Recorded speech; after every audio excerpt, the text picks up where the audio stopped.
one of the things we're going to talk about today is sharing your story via video. Is that something you do, or is something you're comfortable with? Sharing a story via video. Yes, sir. Like, meaning, do you ever make video?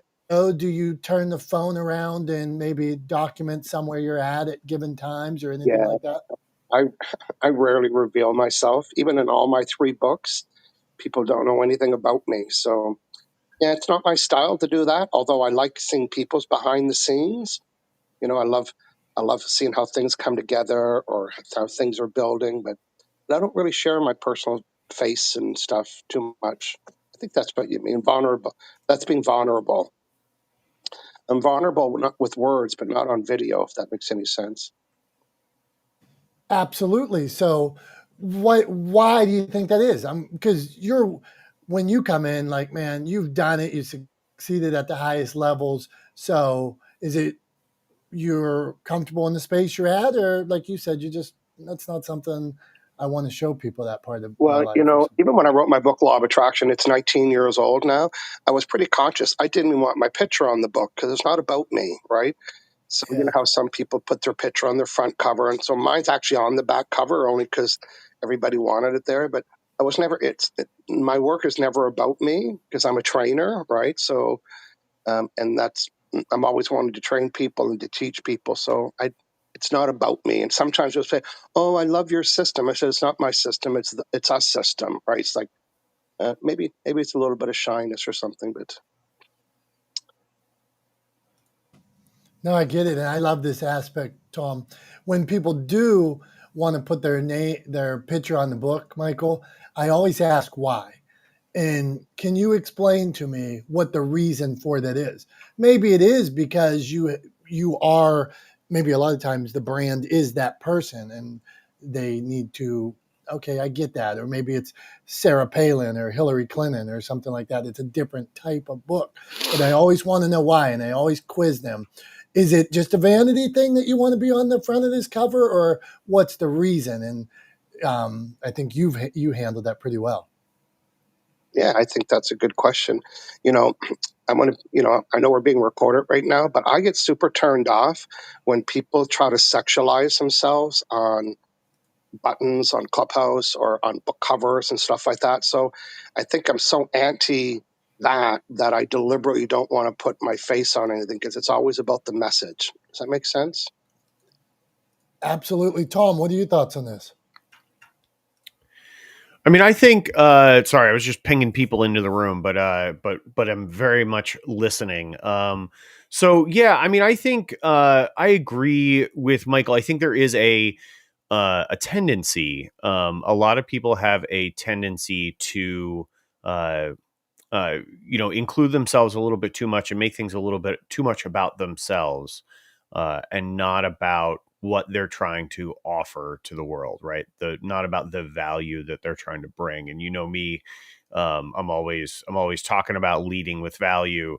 And yeah, I think for some people, like a good way to sort of make sure or maintain the focus on the value that they're bringing, the teaching that they're bringing, the information that they're bringing to their audience is to sort of keep themselves out of it a little bit. And some people are just more comfortable that way. And that's like, that kind of goes to my point, I think, that we talked about last week about creating content that's authentic to you, right? So like whatever that content is, personally, I'm happy to be vulnerable, right? Like I'm happy to create vulnerable posts. I'm happy to talk about things publicly, mistakes I've made. I just did a presentation yesterday and we live streamed part of the presentation. I messed up a setting on my streaming software. I did a presentation for my business networking group, and I messed up a setting on my streaming software, and there was no sound for the first 5 minutes, and that was totally on me. And I left it up, and I put a comment: "No sound for the first 5 minutes. Even pros make mistakes." Right? Like I'm fine with that. I'm happy with that. I'm okay with that. Not everybody is, and that's okay. But I think it's most important that you stay authentic to who you are, and create content that is authentic to your voice, to your message, because that's what's going to be most magnetic to your audience. Yes, and I wanted to add to, remember we talked about the four styles and how some people like to watch it, some people like to hear it, some people like to write notes and so on. So, particularly for a website, for example, if somebody goes to a website and there's no picture or video, then there's two styles that are not connecting. The kinesthetic style, they really want to connect. They want to know your personal stuff. They want to know that you got a dog and a cat and a family and so on. And the visual person wants to see you, not about judgment, but that's their style. So if you don't have a video or a picture, a lot of people will go to your website and it looks corporate and it says about us. And we go to the about us page and it's just all text. They go to about us page to see you. Did you know that? That's about us. Well, who are they? We go there, I go there, visual people go there, and then we find there's no picture there. And then, boy, our red flags come up and say, eh, eh. I'm And I'm right there with you. I'm right there with you, Michael. I do that. I do that all the time. I'll go to somebody's website, especially when I find it super odd when I know somebody is a very small business, maybe a sole proprietor, and they have a website, and I go to their website and I go to their about me page and there's nothing about them. And instantly I'm like, what are you trying to hide? Why won't you tell me about and I don't think necessarily it's always they're trying to hide something. I think they don't realize that that is a space where they should actually introduce themselves and give people the opportunity to know who they are. But I do the exact same thing, Michael. I always go to the about me page and look to see if there's even a picture of who they are. I want to see them. Did you and guys go on, Michael? Oh no, I'm just having conversation here. I'm also thinking about Instagram, and I never do a story in Instagram. I might take a picture when I'm out on my hike, but I never take a little video of me in the hike in the woods and all that stuff. I think about doing it, and then I get too judgy in my head, and I thought, who wants to see that? But I'll tell you, the likes that gets the most on my all of my Instagram, all of my media, is when when I'm with my mother. So every time I post a mother picture, oh my God, it lights up like a Jerry Lewis telethon, like hundreds and hundreds of likes, and it's like it's my mother already. And a mother with lobster, that one got the best. When I was having lobster with my mother, that was like the number one picture. If I can find it, I'll share it. But yeah, and I What's guess that's very interesting, personal. They're not used to seeing that. Michael, you said earlier that you like seeing that that behind the scenes a little bit. And for me, I like to let people know that I don't have two heads. That what you see is what you get, meaning that one, for let's say my authors, if they're going out and speaking, or if you're going to go speaking, when I go to that about page, I want to know, I want to see you up speaking and know this is Tom. This is what Tom looks like. This is the Michael I'm going to get. I hear his message. I hear how he talks. I see the video. This is what I'm going to get. But I also like to know that this guy's not out posting political jargon or living a disingenuous lifestyle. And that's why seeing a picture of you and your mom or you and your dog, or man, I like this guy. I want more of him. So I think letting us into that world a little bit can be beneficial without selling out. And Michael, I don't want to see your legs. Truth is. And they may be nice, but I don't want to see that part of you. But I do want to see the picture of you and your mom. That's it. That's interesting. I'd love to see it, man. Let's meet Renee, Tom. I think it's time. Can you guys hear me? Yeah, we always appreciate when you stop by and work the Clubhouse buttons and everything like that. So I was actually going to ask. I know that I can get it to where I can attend or not attend and put this on my calendar, right? Can I do that? Or how does it work here? Can you hear me? yeah, I can hear you. So Okay, good. Michael, Tom, cover that. I don't know. Yes, she's asking if you guys have a club with a little greenhouse so we can like it and get notified. And I think the answer is no. It's not a Okay. club. It's like when you join my club, Renee, there's a little box that says join it so you get notified. So you just got to put these guys in your calendar. It's worth doing that. So Okay, so then what I haven't really done. No, we did take your lead, Michael. We made it a club. is So it a club? yeah, we made a little Clubhouse podcasting, publishing, and social media. Not branded Talex media, not branded Motivation Champs. We just a room where we're just shooting the breeze, and so you Are you should be sure able. that's not the title, Dominic, of the room? No, we actually duplicated it too, and it's a club. So it Okay. says CH. I I'll send it to you. I thought I'll it send was a it to both of club. you. I thought it was, and I thought I was trying to click on it because remember I use voiceover for my screen reader for my iPhone with my iPhone, and I have to do finger gestures, and I can see. So I'm considered like legally blind, so I do have some vision, and I have central vision. So if you see me, a lot of people don't get that I'm blind right away, but that's because I can look at a person right at their face. So it feels like I'm looking, in their eye when I can't really see their eye color. But anyway, I'm just giving you an idea of what I see. But when I swipe, then I listen to what voiceover says, and I thought I had clicked on the club, and then I noticed last time I was like, I didn't. I usually get a. I thought I could say yes, I want to this as an event because I remember hearing you're not attending, and I don't know. So how do I get it to where I say I am attending? So you'll know, I guess. Do you guys see that? I mean, I know, Renee, we said it. Dom did set up the club a few weeks ago. I don't set up the room. But Dom sets up the room for us every week. But I think we're kind of figuring out the kinks there. But I think if we set up the room, correct me if I'm wrong, Michael, but we have to set the room up inside the club, right? That's right. And then And you know what's happening today is that a lot of people clicked on to join this event, but this isn't the event that's notifying them. So, in other words, you have to, when you go to list this event here, you have to select what club you want it to go to, right? And the default, it would go to either one of your names. So we're in one of your rooms right now, not your rooms, but in your personal accounts. So step number one, set up the event, and it asks for the date and the time. There's another line that says which club do you want to go in, and sometimes you go into other clubs and you look for yours. If you scroll down the list, you'll see it shows the club name with the club and then the room name. That's consistent. And with yours, there's no club name, which means you came in without selecting the club room. But people are still finding us. But I think both myself and Renee, we did click on the little bell because it did show up in my feed, but that's not the one that we're in. So Renee, I appreciate your confusion.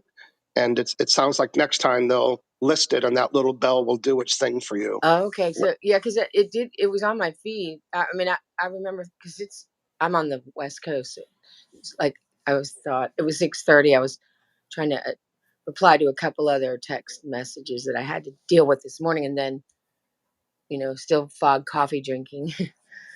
Good. And Well, this I is want to it. get This on. is So I saw the feed and I jumped in. Anyway, that was what I was wanting. So Hey, when that's set up, then I'll okay, be able to. hold up. Yeah. So let me be clear. Just like Tom admitted to messing up the first 5 minutes of his video the other day, it is clear to me that I did not set up this room in the club this week. So I screwed it up, and I take full. I will learn and improve upon that next time. Okay, now we are well, moving actually, on. Dominic, just real quickly, you didn't make a mistake, but when you went to launch today's class, you could, where it says start a room, you started a room as opposed to selecting the room that was waiting. That's the only difference. So if you want training today, just Hmm. again, set up a room like this. Then when it says start a room, it shows you the room waiting to be opened, which is the one that we didn't open. So you started a new room, but we found you. But again, if you need some training, let me know. Thank you. Very interesting. Renee, Yes. now, would you have any tips to share? Any questions to ask? Go on. My well, for me, what my question was to I'm developing content. I was focusing on authenticity relentlessly last week. And so my next, excuse me, I'm going to mute my phone okay. So then I'm trying to get that together. I just got my new laptop, so I'll be making lists on my laptop. And I know they say you don't need anything to get started, but like, I think I want to start jumping in a room, and even if anybody comes to, I'm trying to learn how to navigate Clubhouse, and then with now starting a room, how do I do that? That kind of thing. That's where I am right now. What do I need for me as a blind individual? What do I need to do this? And I don't think I need anything extra and wait to do a podcast, because I have my iPhone. That's what I have. It's the 13 Pro Max, but that's what I have. That's it. Let's do this. Julie, you're here now. What advice would you give as a pro in this space? She wants to start a room, a Clubhouse. Wow. So she's excited sharing her for story now. Go on, Julie. Well, there's so many different things. First of all, I want to say how proud I am of Michael. Like, he is like the master of Clubhouse, the maestro of Clubhouse.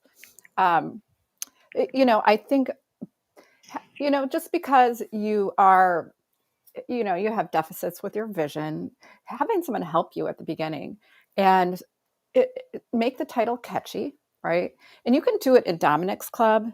You can do it in my club. And I'm speaking for Michael. I have no idea if he has other people in his club leading rooms, but have someone help you and walk you through it. You can use Club Deck if that's also easier on your vision. And I apologize if I'm not quite sure like your limitations, but Club Deck you can download onto your computer, so you might be able to see it bigger than your phone as well. If it's easier for you to type on your computer, like type rather than on a phone. Yeah. So all you do if you want to download Club Deck, it's an app. You download it to your computer and you put your phone number in, and then you get access. It's a little bit different layout than here on the phone, but again, if you have someone to help you, I'm happy to help you too. Once you get the rhythm of it, it's really writing those catchy titles, if you will, putting a lot of emojis, in your titles. Okay.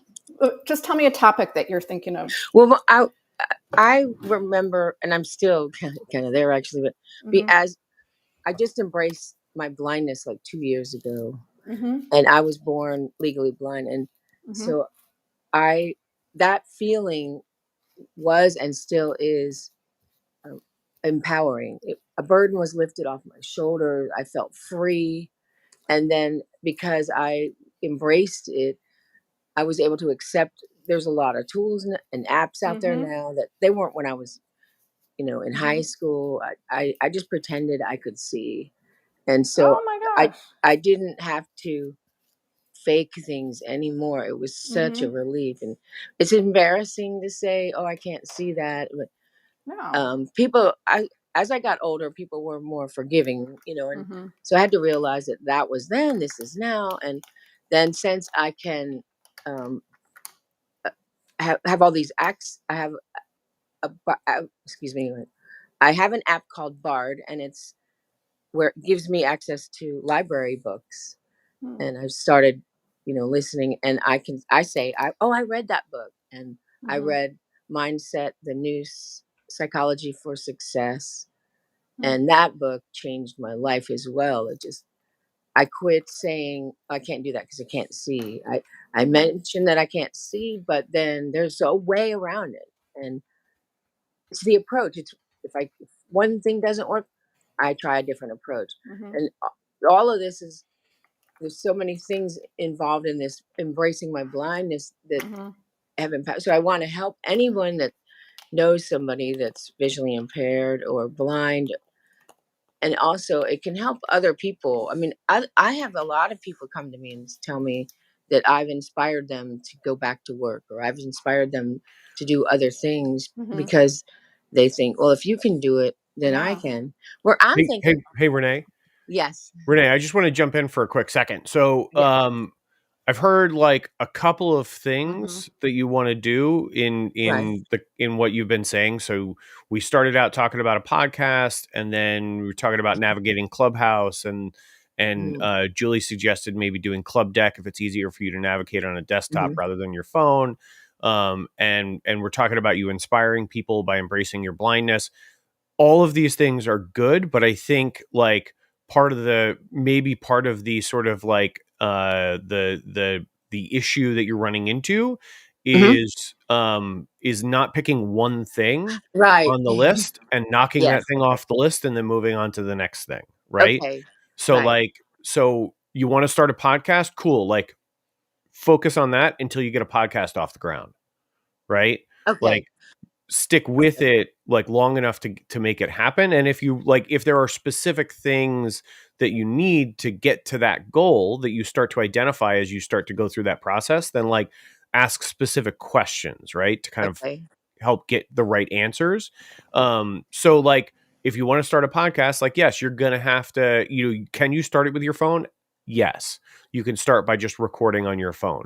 It'll work as a stopgap, as a short-term measure, but even that like will need to be edited to some extent. You will need to use a podcast hosting platform to get your podcast out into the world and get it listed on the different streaming platforms like Apple Podcasts and Spotify and Stitcher and Google Play and all that fun stuff. So if that's what is like really drawing you right now, I would say pursue that. If you really are being drawn to spending more time on Clubhouse, then I would say pursue that. Um, but like, and not to say that you can't do both simultaneously, but I think like I was unclear listening to you what Hmm. your question was, because we were kind I of, The it didn't felt ask. we clarity were in the She jumping asked me a message. around. question.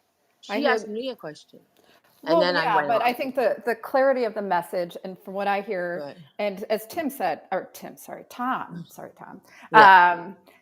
he's absolutely right. And Yes. I heard that like just bouncing around with ideas. But what I heard, the single thread, is that you want to inspire people who have limitations. If you can do it, they can do it. And Right. it's like, I'm blind, hear me roar. Beautiful.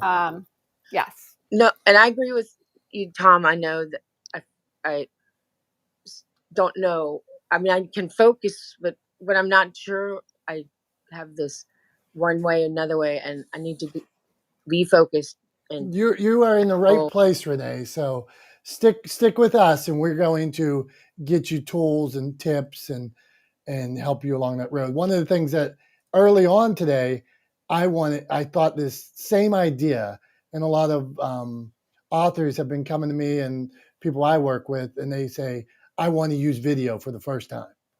And they're in this thought of my message would be good on video.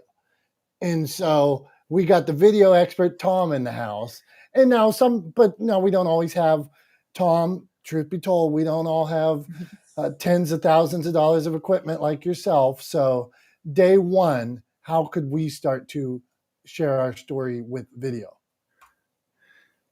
Thanks, Dom. Yeah, I mean, look, Dom and I were talking about this. Just so you guys know, we were talking about this kind of before we started the room, before we went live on our streaming channels. We are live, by the way. I don't know if we mentioned that at the beginning of the room, but we're still doing the live broadcast like we've been doing across a whole bunch of platforms. We're a couple of different places on Facebook. We're on a couple of different places on YouTube. We're on LinkedIn. We're on Twitch. So anyway, yeah, like Dom and I were talking about this before we opened the room up, and my answer, he asked me the same question, and my answer was, get your phone out of your pocket. We all walk around with a video camera in our pocket, right? And you can't, don't hold yourself to an unreasonable standard too, is the other side of that, right? Like Dom was saying, like his video looks different than mine, right? And I'm saying like, hey man, it's an apples and oranges comparison, right? Like I've got, multiple thousands of dollars worth of equipment pointed at me. I've been in production for 20 years. People pay me to make pretty imagery on video for them, right? So like the way I look on camera is not the way everybody else is going to look on camera. And it's unreasonable to hold yourself to that standard. It's like looking at your favorite television show and being like, well, I could never create anything like that with my iPhone, so I'm not even going to try. I mean, that's silly, right? It's like watching a bike. It's like watching the Tour de France and then deciding you're never going to learn how to ride a bicycle because you can't possibly ride as fast as those guys, right? It's crazy talk. You don't have to ride as fast as those guys. You can still have fun on a bicycle without going that fast. Trust me, I know. And I know Dom knows too, because he loves riding his bike also.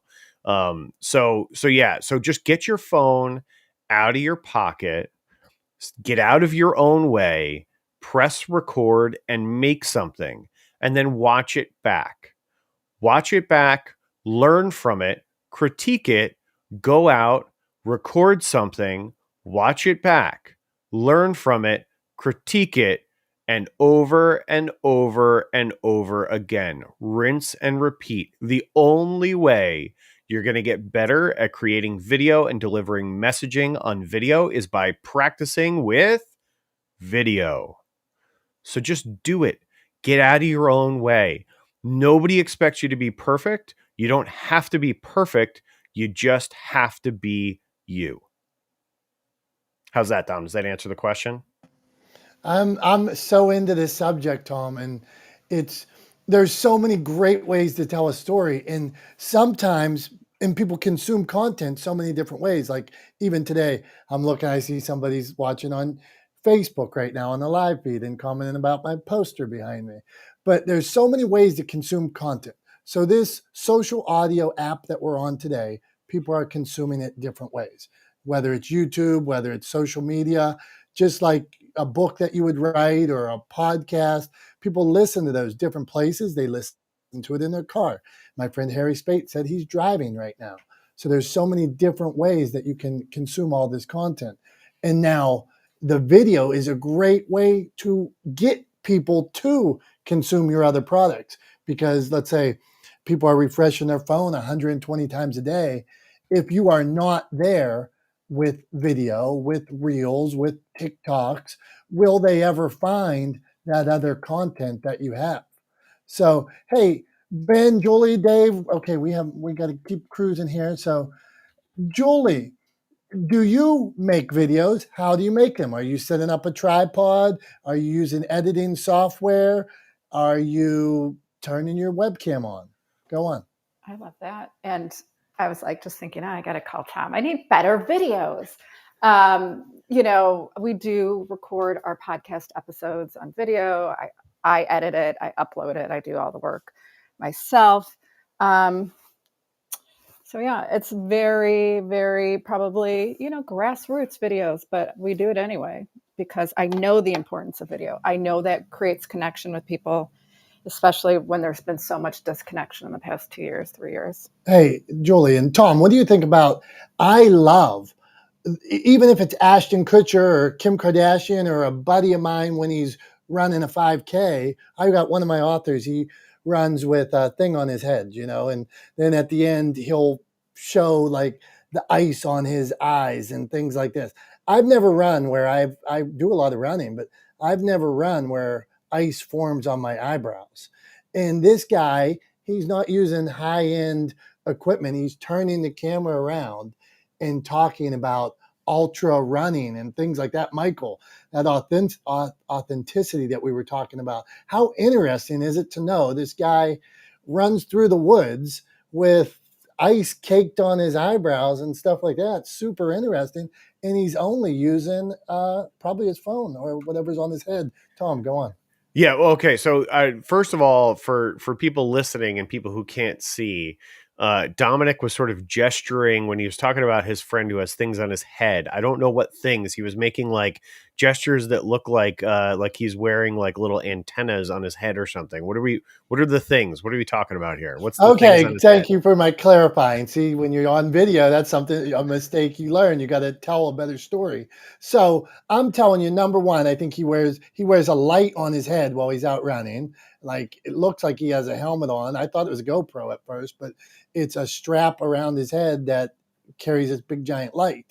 And then his eyebrows get caked with layers and layers. It looks like he's got these thick eyebrows, but really they're ice. They're like, they have an inch of ice on them. So my point is, he's making really a highly interesting video that has captivated me, that I'm talking about his video 2 days later or a week later that he did on his iPhone. So that's it, Tom. Yeah, I mean, to me, what it sounds like is there's a couple of things, right? Like he found something that piques your interest, and if it piques one person's interest, it probably piques other people's interest as well. So he found something that piques people's interest, right? And he's a guy that does things that kind of fall out of the norm, right? And so people want to ask questions and they want to learn about it. Like I found out it was really a funny thing. I'm going to actually just use this as an example. It came up in a conversation I had yesterday. So like I'm an Ironman triathlete, right? So I've done a half Ironman, I've done a full Ironman. I'm set up to do another full Ironman race later this year. To me, it's just something I do, right? It's just become kind of part of my day, and it's just something that I do, right? Other people are way more interested in Iron Man than I like recognize that they are, right? Or it seems to be that they would be from my sort of perspective, because it's something I do, right? It's one of those things, like we always have a different perspective on our own lives, and we see ourselves a little bit differently than other people see us. And I'm sure your friend who's putting these videos up with, frost on his eyebrows and running at night with a big light on his head, to him, he's just putting it out because it's fun, right? And he has fun. That's what he chooses to do. He has fun running like that. And it's just part of his life, right? And we don't realize kind of what sort of some things that we do that might be extraordinary to other people until we say them out loud, right? And I've had that happen. Like I've had other people mention, after I completed my Ironman, I've had people mention, like, tell other people or introduce me as an Ironman triathlete. And I'm like, oh, come on. And then the people will be shockingly interested, you know? And it's just, it's like I did a video about this a couple of weeks ago. I had a crazy comparison. I don't know if I talked about this in the room, but I'm starting the process of working on a book, on my legendeering process, right? And the publisher who approached me about working on that book described me as she said that she believes that I'm going to have the impact on me and my process, legendeering, are going to have the same impact on the video content space that Seth Godin had on the marketing space in the 90s. And I was like, you're out of your mind, was like my gut reaction to that. Like I kind of started laughing. And I dismissed it. Like that was my initial reaction to it. And then I thought about it a little bit after the fact, and I realized that really I had a choice to make, right?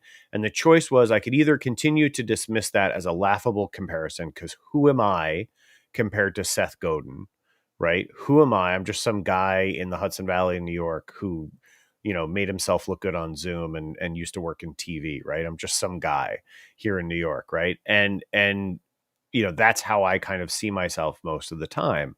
So I thought it was a ridiculous comparison. So I could either laugh it off and embrace that, or I could accept that other people saw me differently than how I see myself, and that I could take that as inspiration to work towards becoming the person that they see me as, right? To work towards living up to that perception. And so that's what I decided to do instead. Right. And so I think, it's probably at the root. I know that was kind of a long road to get there, but I think that's kind of what's at the root of what your friend is doing, Dom, is he's out there running and he sees his life as this is just out for a fun run, and he's just making some fun, silly content out of it. And you're looking at it going, oh my God, this guy's inspirational. This is crazy. I've never seen anybody do something like this. Like, what dedication, what commitment, like all of these things. And he's like, I just went out for a run and made a silly video. Right. So I just think I think it's just a difference in perception. It always looks different depending on where you're sitting. Right. And Tom, I believe in what you're talking about. And if you were talking about pillars of social media and how you share your content, how you're sharing your content, whether it's this is my business, this is my ass, this is my product, this is this kind of stuff. I think anybody in this room should add to their content documenting. And like Michael spending time with his mom, he shared that picture. It's not necessarily, but it's documenting your world. If I turned and you saw the computers here, all the books sitting around me, or me paddling a boat somewhere, or whatever weird stuff that I'm into, that is part of helping people tell their stories. And sometimes it's kooky. I get it, but it's my world. So speaking of never kooky, always on point, the man behind, I'm going to go Johnny. Then Johnny raised his hand, but I think he's perfect to talk to here, because Johnny tells a story visually. It's incredible. He's doing ghost tours. He's doing back of the cereal box where they wear their pajamas and have a podcast. He's so visual. He's able to tell a story so many ways, and he can even sing. So Johnny, we're going to go Johnny, then Dave, and then my buddy Brian and Elizabeth. Okay, that's my flow right now. So Johnny, you're up, my friend. Hey, Dominick. Good morning, everybody. So I raised my hand because I heard the conversation about camera, and you were saying, I think he just uses his phone. Let's not dismiss the camera in our pocket. If you have a recent generation phone, and I'm talking like iPhone 10 or a comparable Android, or newer, you have got a high def 4K camera in your hand. It is broadcast quality, high definition. And you can be creating amazing 4K HD videos right off your phone. So don't ever say, well, all I have is my phone. That's all I can use to create video. No, you've got your phone. Use it. I just wanted to jump in there, Johnny. I think you're 100% right, and you're essentially echoing something I said, I think, right before you came into the room, where I was talking about getting your phone out of your pocket and using that tool that you have access to. The one thing I would say is there's sort of like two provisos there, right? Like, yes, do you have a camera in your pocket, especially if it's a recent generation smartphone? Do you have a camera in your pocket that is 4K or HD capable? Yes. Would I say that's broadcast quality? Probably not, right? Like, and it also depends on whose hand the camera is in, right? So it's sort of like, think about it. I like to think about it like, I equate things to different tools and things that people are try to draw analogies wherever I can, but think of it like a hammer, right? Like, I own a hammer. I know how to swing a hammer. Can I use a hammer to put a nail into a piece of wood? Absolutely. Does that make me a master carpenter? No. Does it mean that something I build with my hammer is going to turn out as good as something that somebody else builds using the same hammer who's been doing it for 20 years, that's their craft? No.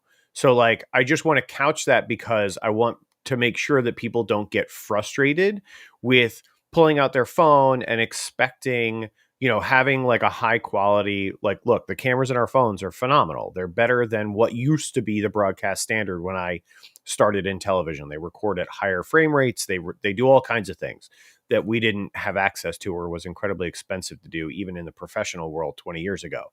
So are they great tools? Absolutely. Should everybody use them? Absolutely.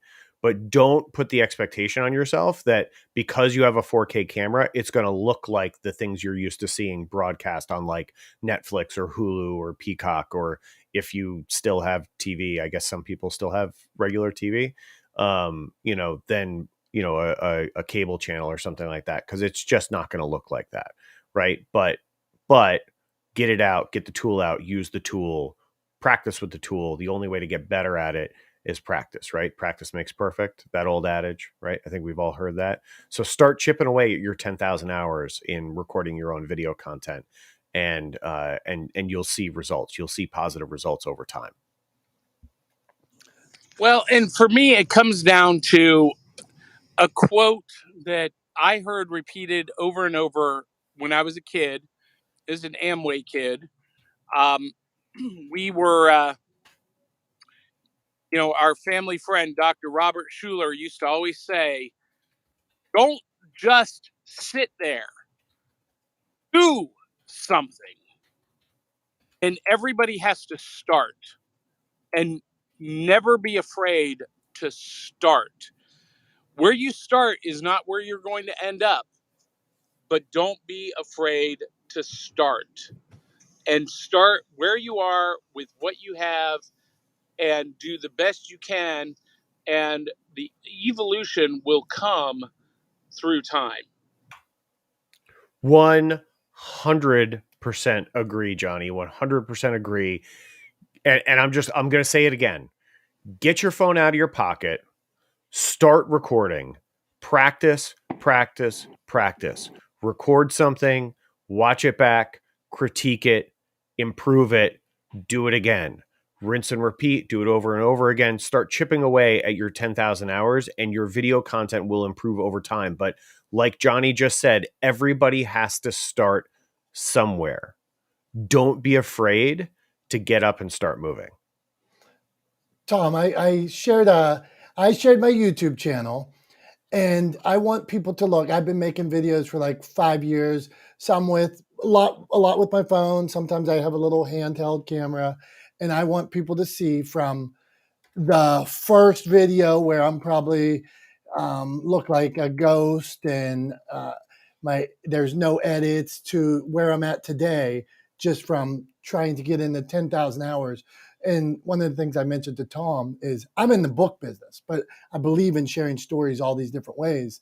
And you'll see that being able to share the story on the YouTube and video has opened doors for me as well, where I was able to pitch screenplays where people said the only reason you're here is because we saw these other videos, and now we're going to listen to we're going to hear your pitch for this. I actually, Tom, I started a TV show recently. It's called Bikes and Hikes, and I'm on with another guy, program director, called me. He said, you want to do it? And we're filming. First show, he's like, here's the camera. He gives me like big cameras like this. And I'm like, oh, how do you even turn it on? He's like, well, we have 4 different cameras. We have different mics. And it was all just from learning inch by inch and just trying to share a story. Okay, let's meet Dave. Johnny, appreciate you being here. Carmen, thanks for dropping up. Dave, we're talking step 1 of sharing your story on video. If you have any questions or you want to drop a tip, jump in. My man with the best hat in the room. Love that hat, man. Thank you, Dom. Yeah, and I'm definitely going to subscribe to your YouTube channel now as well. I love what Tom was saying about practice too. And I heard like that practice makes perfect phrase a little bit differently. And I really kind of like this one better because it handles my perfectionism. Practice makes improvement. You can always better your best, right? So if we're always going towards a state of improvement, right now I've been working on kind of my video content for the past probably about month and a half. Or it started at the beginning of the year. I decided that I wanted to make 1 video a day based on the Daily Stoic. And January didn't go so well, but February I sat down, I created some discipline for myself.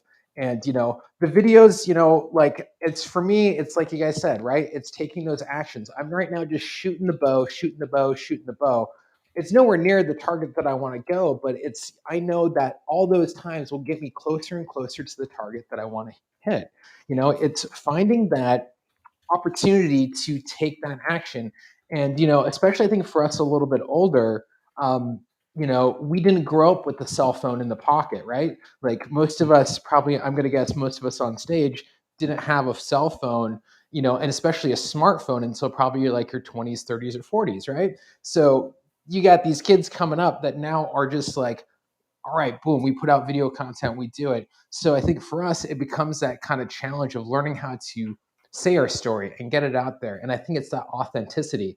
Like I just realized I was watching back over one of my old videos and my hair is all sticking up and it's all kind of crazy. But I'm like, I like it. I'm not going to be worried about whether my hair looks nice because I just want to get out the content and practice and keep going. Love this conversation. Love what you've been saying, Dom, Tom, and everybody. Very good, very good. Yay. I wish you all a great, if not better day. I'm done. Thank you, man. Thank you, Dave. And just keep persisting, right? He's telling us he's out there doing it. He's moving forward. Like Johnny said, he's taking action. Like Tom said, pulling the phone out and doing it. Some days his hair may be messed up, but some days you may not record for the first 5 minutes, or you may do like I did and set the room up in the wrong place. Those kind of things happen. But hey, now we have somebody who is always willing to share his story. I saw him out. We're talking about video content that's interesting. This is my friend Brian P. Swift. I saw him out in the snow. He is in his wheelchair with no shirt on, out exercising. Brian, what the hell are you doing? And like Brian, like Tom, we were talking, super interesting. I don't know what he's into, but I'm intrigued. Go on, Brian. Well, thank you for the intro, Dom, and great content as always.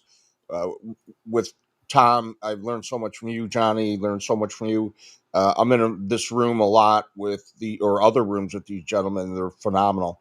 Yeah, the whole exercise thing. So people in wheelchairs, quads, and pairs, they struggle with temperature and dealing with the cold.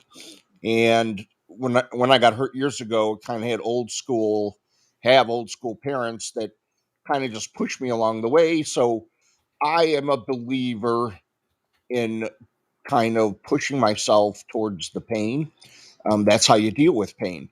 So because it's difficult to deal with the cold, I will go outside and exercise and just try to put my mind in a place where I don't feel the cold. Kind of self-imposed. I don't want to call it pain, but self-imposed. Uh, I'll call it.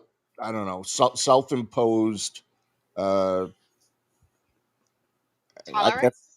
Tolerance? Yeah. I mean, you've got to put yourself through it. Like I go riding, and I know I could ride in my wheelchair 4 miles without a problem.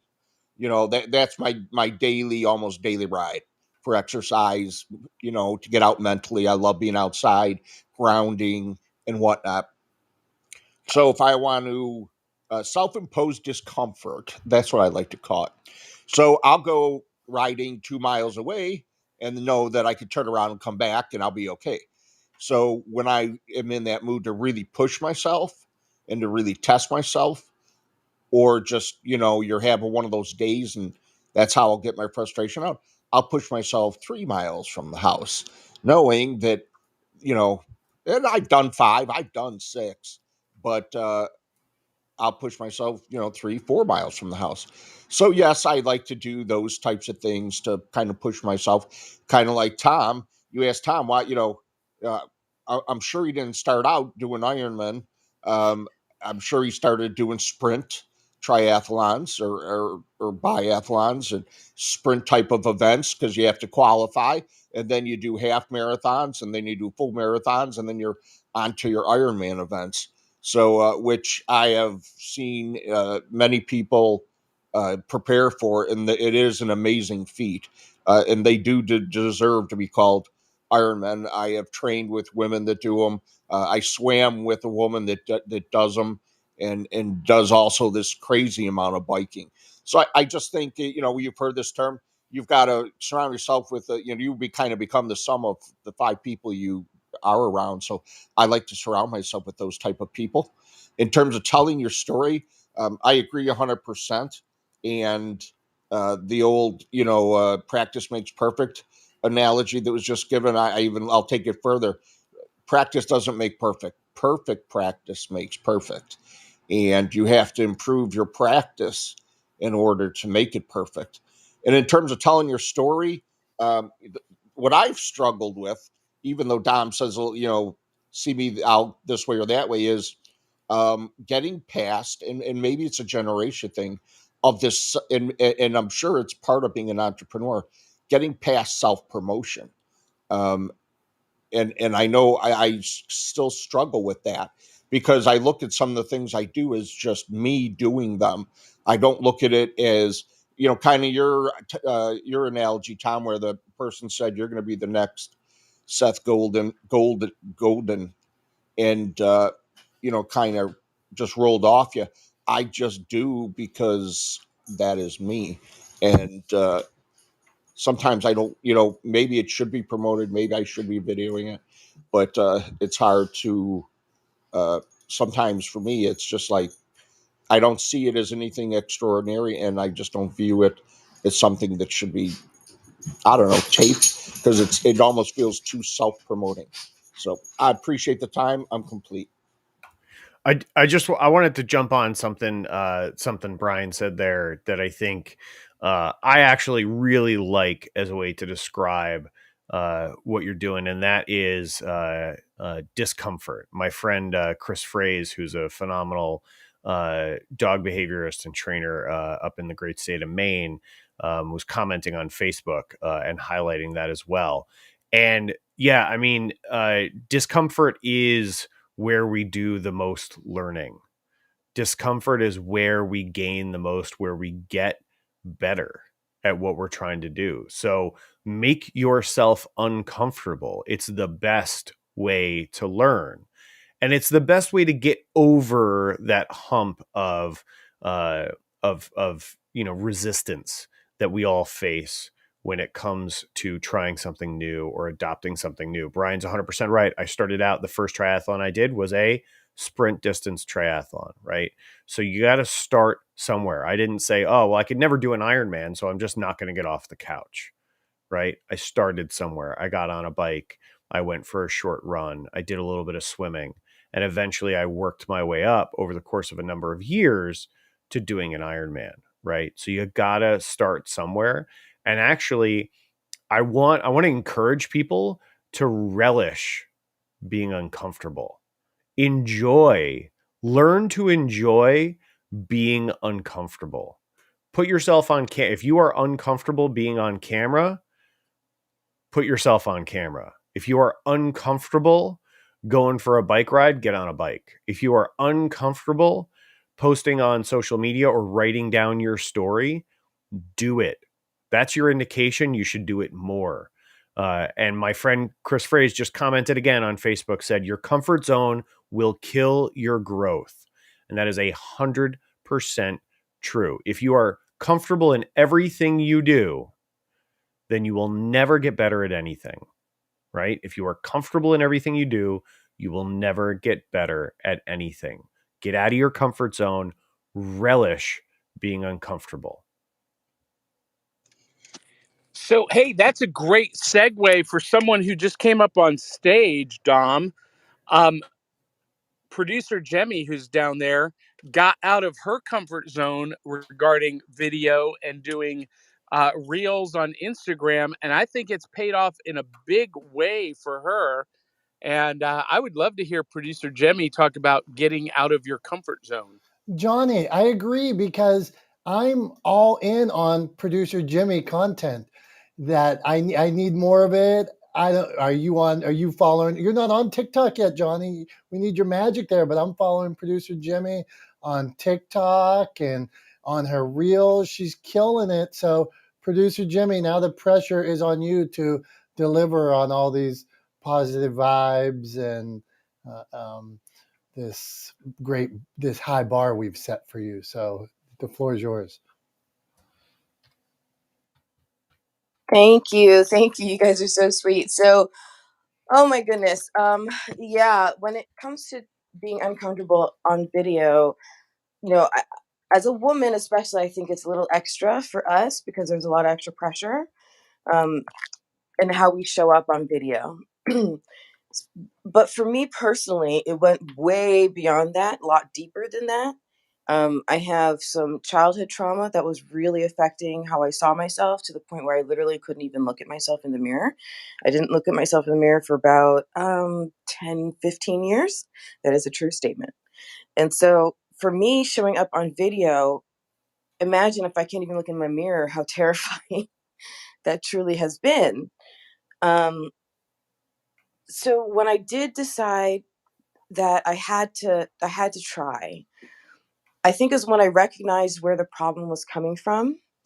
Um, in order to solve a problem, you have to identify it first, right? Kind of a thing. And because I was able to finally zero in on where that started and how that started and why it started, and then realizing that the point where that started was a point that I was a little girl, completely vulnerable, and there was nothing I could have done, and I had to forgive that little girl and tell her she's strong and build her up in order for me to feel like I could move forward in this current stage of life. And it was tough. It was a mental journey. Um, so if there's something holding you back, it may be below the surface that you have to dig in order to find what that is. But then when you find it, face it and tell that monster it's not okay and it's not welcome to get the hell out of your life. I decided to throw a shawl of protection around 7-year-old me and tell her she's beautiful and she's wonderful and she's going to grow up and do amazing things. And I said that enough times that 42-year-old me started to actually believe it. And so I got the courage to do TikTok and Reels, and it became a lot of fun. And I realized that the creativity that I've enjoyed by creating podcasts, this was like another outlet for creativity because you can get really creative, especially with TikTok, with how you do it. So then I started to have a lot of fun with it.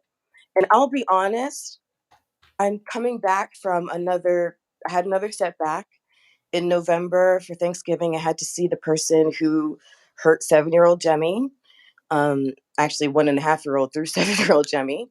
And that really sent me down a spiral, and I'm starting to try to come back. So if you look at my Instagram grid, it really shows that story because you'll see you have to scroll quite a bit to find the videos of me that I did when I had my breakthrough. And in between that and now are a whole bunch of just straight up episode posts, nothing else. And it's not until the last maybe week or two that I've put up a couple more posts about me with my face. And I'm trying to do it more. I'm finding my path back there. So thank you for giving me enough space to share all of that. But I just want to say, no matter what's holding you back, you can do video. You are beautiful, you're worthy, and people need to know who you are and what you have to say. So thank you so much for that space. I appreciate you guys. What a wonderful room. As always, I'm complete. I just want Go to ahead. say Go ahead, Tom. thank you, Jemmy. That's it. I just wanted to say thank you. Thanks, Jemmy. Appreciate it. And really, and we talk about this a lot in this room, Tom, of trying to set up a safe space where whether you're posting your first video, whether you've had some trauma, whether people have been bullying you, in other cases, people come on and said that's not happening here.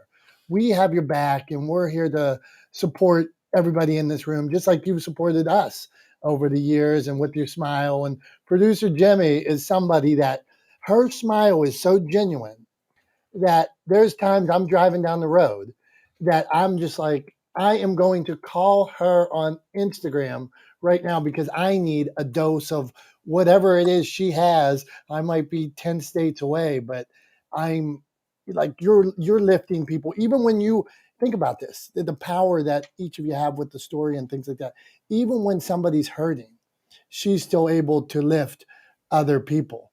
So powerful. I wrote down when she was talking, she is genuine, strong, and beautiful inside and out. So, producer Jimmy, thank you. We appreciate you being here. And Johnny, thanks for, it's perfect to talk to her. Let's reset. We're resetting here, Tom. Clubhouse, podcasting, publishing, and social media. We do this every Wednesday. We created a club. I blew it this week and didn't put the room in the club, so I'm working on that. Next week, I'll try to verify a couple of times, and then so if you follow the club, you'll get an extra ping that we're having the room. For anybody that hasn't, if you're watching on, I see some comments on Facebook and on YouTube. Thanks for checking it out. If you haven't tried social audio, it's a great place to share your story, great place to network and meet people like Julie and Jimmy and Renee and Carmen, who we're going to meet next. I like Carmen's bio, so this is perfect timing. The first words of her bio.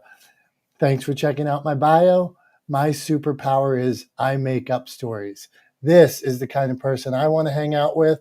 So, Carmen, you've heard what we're talking about today. So, if you want to ask a question or give us a tip to video or content, the floor is yours. Hi, Dominic. Thank you so much. I love that introduction. I love what's been said today. And with Jamie, I really need to echo what she said with women in video, especially.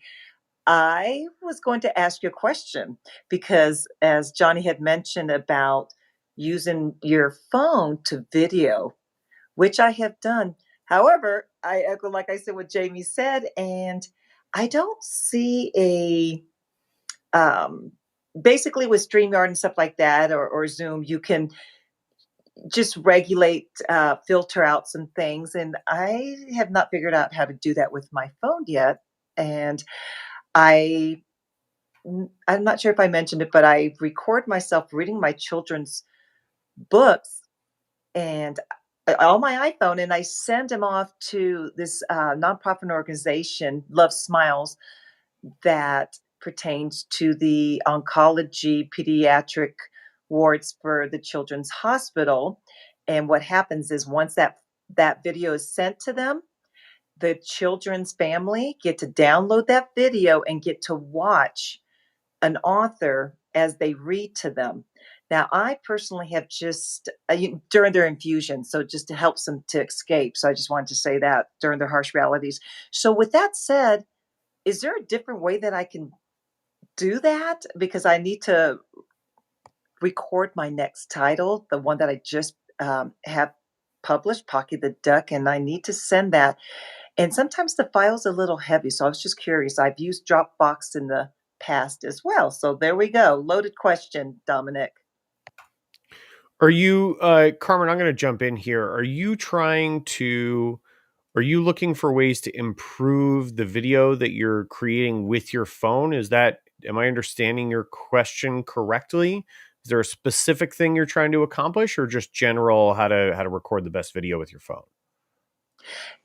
Yes, I'm just trying to look for the best way to record with my phone. I've already sent her 4 videos and looking to hopefully get the best out of what I can for these children. So, yes, what would be the best scenario with the phone? Okay, so 2 quick, easy tips. The first is one of the most overlooked components of any good video project is audio, right? And if you're reading, audio is incredibly important. Having a clear sound to your voice, good quality audio is incredibly important. One of the things that people forget is that the microphones in our phones are tiny. They're teeny tiny little microphones, and if you put them any more than maybe 6 to 12 inches from your face, they are going to rapidly decline in quality. So if your phone is 3 feet away from you to set up the shot correctly, you're going to sound like you're yelling from the bottom of a barrel as you read. So the first thing I would encourage you to do is to get a microphone. There are like a bunch of different ways that you can do this. You can buy microphones that are specifically designed. And I'm not going to endorse a particular one, but if you Google microphones for iPhone, you can get a microphone that's specifically designed to connect to like an iPhone or another smartphone. So you can do that. You can use a headset. If you have Bluetooth headphones or AirPods or something like that, you can use those to record your audio, to have better audio, have the mic closer to your mouth. So proximity matters. Dominic showing he's got a little microphone that he uses for his camera, which he should also be using for Zoom if he's not, Dominic. So just a little admonition there for you. And for anybody watching us on video right now, they can see I have a big microphone kind of right here next to me. It's a professional quality large diaphragm condenser microphone. And so that's why I sound the way I sound on video. So audio is hugely important. The other thing, which is like just a super quick, easy tip for people to do, is to turn on the grid lines on your phone. So everybody's phone in the camera app will have grid lines, right? I want you to turn those grid lines on. And when you look at those grid lines, it basically divides your phone up into like a tic-tac-toe board. Okay. And what those grid lines do is they give you the ability to adhere to what's in photography and art is called the rule of thirds.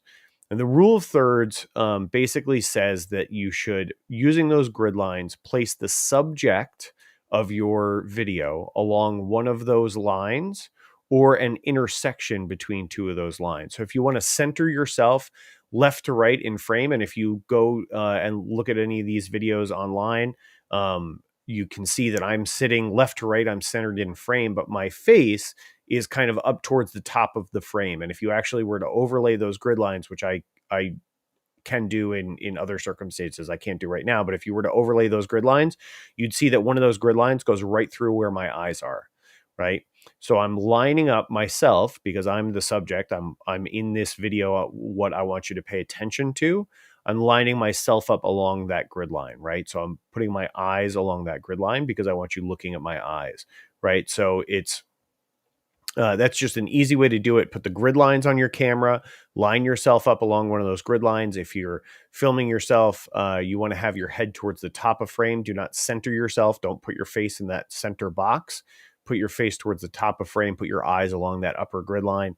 Put yourself, slightly off center, left or right, and put your eyes on one of those intersections of the grid lines, and you'll get a much better visually, aesthetically pleasing result. And then make sure you have good audio, and both of those things should show you a pretty quick, easy increase and improvement in the quality of the videos that you're creating with your phone.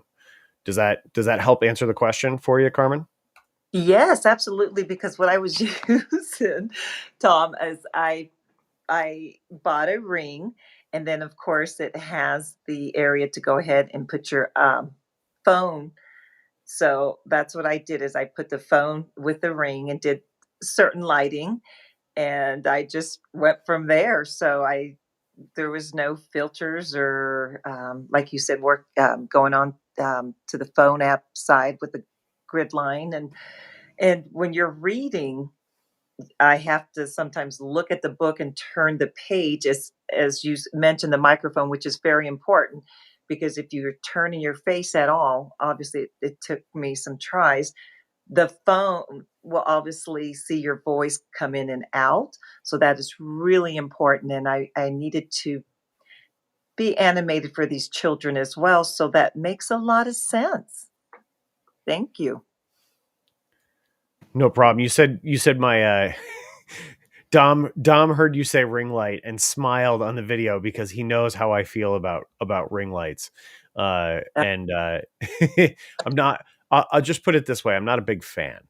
They're good for they're good for a very particular use case, but they're not, like, for example, in my professional lighting setup that I have set up in my office to create this sort of studio look that I have here, I am using no ring lights. So Okay. yeah, so it's fine. I totally like, use what you have, right? So don't get me wrong. I'm not saying you got to throw it away and go spend like crazy money on lights. Use what you have. I just personally have a have a thing with ring lights, but yeah. So I think get a microphone that you can have sort of in close proximity to your mouth. It's one of those things. Distance matters, right? With microphones, as does the size of the diaphragm in the microphone. So the bigger the diaphragm in the microphone, the better sound quality it will pick up, and the closer to your mouth it is, the better sound quality and the less echo it will pick up. So yeah, so I would suggest those two things for sure. And don't worry about filters. Just record yourself. Don't. I tend to. I have a strong. Also have a strong. I'm a little bit opinionated sometimes, but I have a strong dislike for Zoom backgrounds. The virtual backgrounds on Zoom, I hate Yeah. them. I hate Yes. them. and people use them all the time, and they never look good, and they're distracting, and they make you look cheesy, and they don't work, and people should stop using them and actually just clean up their freaking office and make sure your background looks okay. So And take 5 minutes, Tom, clean your office up. But anyway, Tom, sorry. Go ahead, no, Dominick. Cut me off. Cut me off. okay, no, you're on fire, man, and I'm. Oh, Dominick, I lost you there, buddy. Did you Dominick accidentally threw himself off of Clubhouse. Dominick kicked himself out of the room, I think. That's No, it. That's he's it. It's down anarchy. below. It's anarchy. He's down Anarchy below. is taking over. Anarchy is taking over, and now we're just gonna have a free for all. Oh, now I have to invite him onto stage. Should I? Who thinks I should invite him onto stage? There he is. Don't do it. Hey, Tom, I got to agree with you with those virtual backdrops. I hate those. Hate it. Yeah, man. Not a fan at all.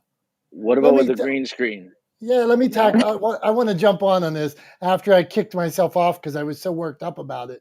Talk about being inauthentic. So you're going to show me an office that isn't your office. You're going to show me an office that looks like you're in a penthouse in New York City or something like that.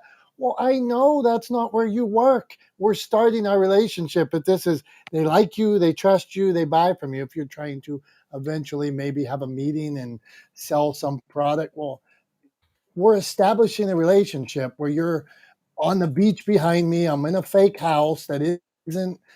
I hate it. Plus, like Tom says, it looks corny. I knew we were going to set him off on this. So let's go. We got more people somebody that always has an opinion. We're going to go to Ben, and then we'll get moving here. So, Ben, jump in here, I'm going to disagree with both of you, even though I'm probably wrong. I think they're overused. I think people use them terribly. But like, if I'm jammed into the corner of my little 1-bedroom apartment that I share with my girlfriend, and I can't get anything good looking behind me or lighting or anything, but I did get a green screen recently. There's some decent ones that at least make me look better than the bullshit that's behind me, and I can get some good lighting.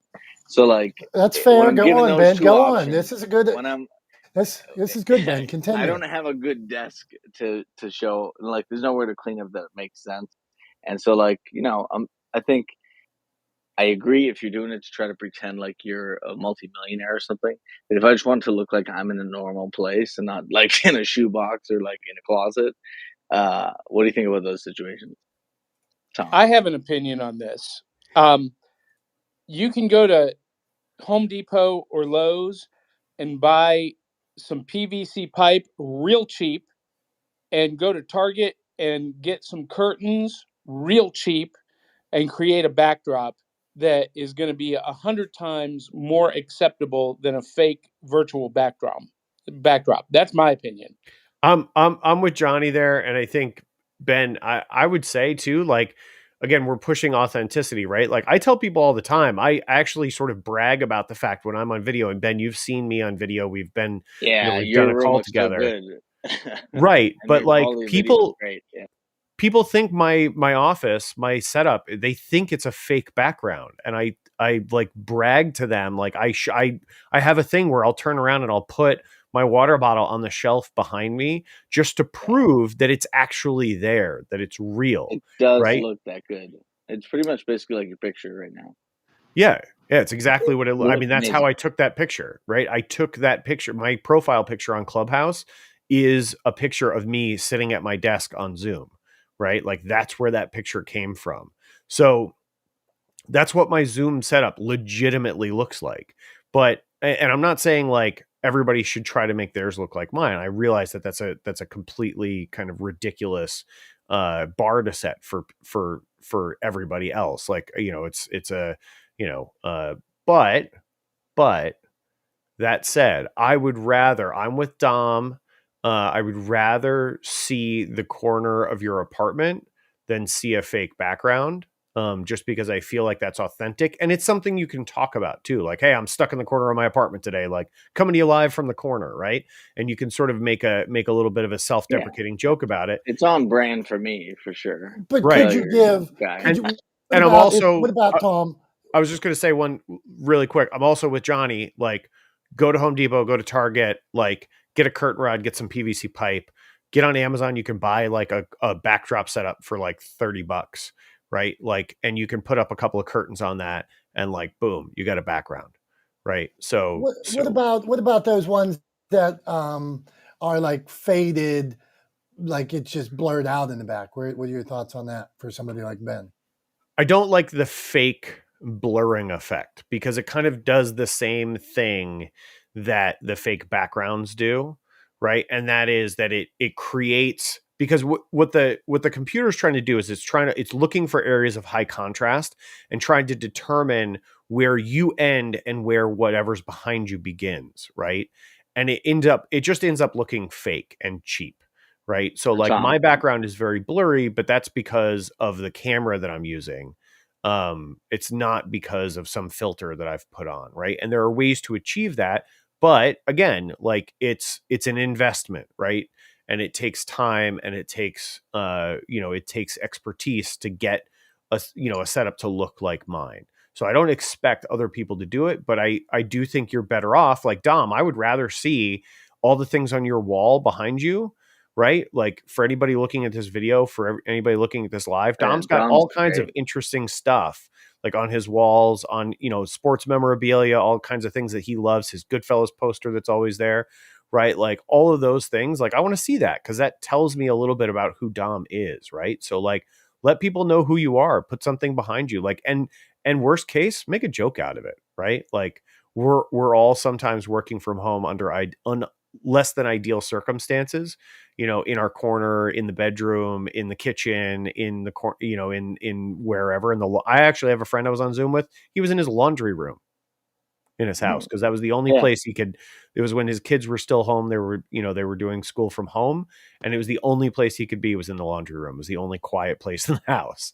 So like that's where he was on our Zoom call, right? Like, and we laughed about it. It just, it is what it is. So I think like, I think own it and be authentic with it, rather than hiding it behind a fake background is my.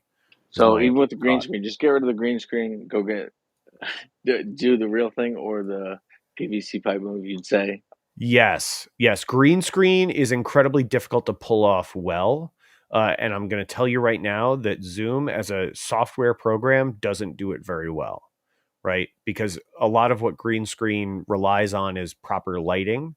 And even then it's a very processing heavy thing to get it to actually look good. So I would always eschew using a green screen as well. Hey, it's Jimmy. I just want to jump off of what Tom was saying about being authentic and share that, okay, as a single mom, running a business and all these things, it's for me, being concerned about my background, it was tricky. When do I, for me to justify saying, let me put up some decorations. Well, decorations don't feed my kids. So it's hard. It's been hard to make those decisions. So I just wanted to add in something that's completely free. I love Johnny's idea. I love it. But this is also a completely free idea. And it involves looking at your house. What do you have in your own home that is already representing you and authentic to who you are because it's already there, that you can use, that is interesting? And one of the first things that I decided to do was I took a shelf that I wasn't really using and I moved it so that it was behind me. And then I just took stuff that is relevant to my kooky, quirky personality and I put it on the shelf. And it made it an interesting background that's relevant to me. It's not messy. It's interesting. And so anyways, that was just an idea I wanted to throw out there. It's completely free and it's also authentic and complete. Great idea. I love that. Producer I can Jimmy. chime in. Okay, hold on here. Let's see who we got. Oh, who said they wanted to chime in on that? Real quick. Go ahead, Nick. Well, thanks for being here too, my friend. Yeah, no problem. You guys got me talking about this. I've never used Zoom in my life yet. I'm fortunate enough, but I do consume a lot of content involving it, and I think it's funny. I don't know if you guys heard of Frankie Lapina on TikTok. He basically did all Zoom stuff during the pandemic, so he specialized in using green screen and going like on a boat and green screening a Zoom call, like funny stuff like that. And he's built up quite a following, enough where NFL actually, contracted him to do his own video. So if you're looking for ideas, go look at what he does, because the funnier it is, the better it is for me. Nick, thanks, man. Thanks for jumping in here. And Nick's an interesting one. You got to go follow his if it's follow his reels, follow his TikTok. I heard the other day that his TikTok has hit about 1 billion views altogether. So you start to think about, with that kind of exposure, if your story got out to 100 people, 1,000 people, 10,000 people. So we have people all the time that come through here that say, video's not for me, books aren't for me, TikTok's not for me, Clubhouse isn't for me. And here's a guy. Is it 1 billion, Nick? I mean, I know it's a couple 100 million. Yeah, I don't have it. There's no exact counter for it. There's no like system for it. I use that hashtag to keep track of it. I mean, like I was saying, half of it I did it halfway through my year long on TikTok, and it's at like 560 million. So I think I did a manual count once, and it was over 1 billion between everything. Yeah, just on TikTok.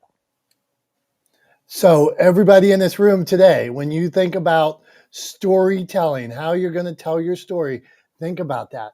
There's all these great places that people are consuming content. And here's somebody that hundreds of millions of views. He was able to tell his story. Hey, Nick. So with these, this is going to go back to our original Johnny. You guys will appreciate that. Nick, we're just wondering here. I'm wondering. So to get 1 million or 1 billion, 500,000, what did you have a fancy camera set up there, or what kind of cameras were you using? No, honestly, you can do it with just your phone. I mean, I started with, I think, 11 or 12. I think I have a 12 now, 12 Pro Max. So I usually do the best so I can do nice 4K videos. So yeah, I shoot everything 4K, 30 or 60 FPS. I do have special lighting. I have special stands for everything. Because if you look at my videos, it's a lot of overhead cams. So I have an actual wall-mounted, mount that holds the cam perfectly still and doesn't shake whatsoever. And I have a POV cam that's actually wrapped around my neck. It's all low cost stuff. I mean, you could, everyone's got a phone. You can start shooting with any phone you have. And then the equipment to do stuff that I'm doing, like it's under like $200, $250 maybe. So it doesn't take much to do it. And I wouldn't even worry about buying stuff. I mean, just use your phone and start shooting. That's all. I was using one of my, I have like spare rolls because I do a bunch of printing. So I use basically just a tube, and they get like a little foot to hold the tube up. So I was jamming my phone on top of the tube and then putting it on top of my table. So every time I would do an order and pack it, it would shake the whole tube, but I went viral off that shaky video. So like it really doesn't matter. If it's still good content, it's going to be good either way. Awesome. Thanks, Nick. Thanks for sharing that. Yeah. I mean, I think it seems to be a recurring theme today. We've talked about this a few times in the room today, and that is to just get your phone out and start, right? And that's exactly what you did, Nick, right? You got your phone out, you started, you practiced, you refined, right? You made it better over time, but that's exactly what you did, is you got your phone out and you started. And that's what matters. So I just want to thank you for that. Thanks for bringing that around for me. So Dom, I don't know what your order looks like over here, so I'm not sure who we've got up next. I know. Hey, let's go. I got on mine.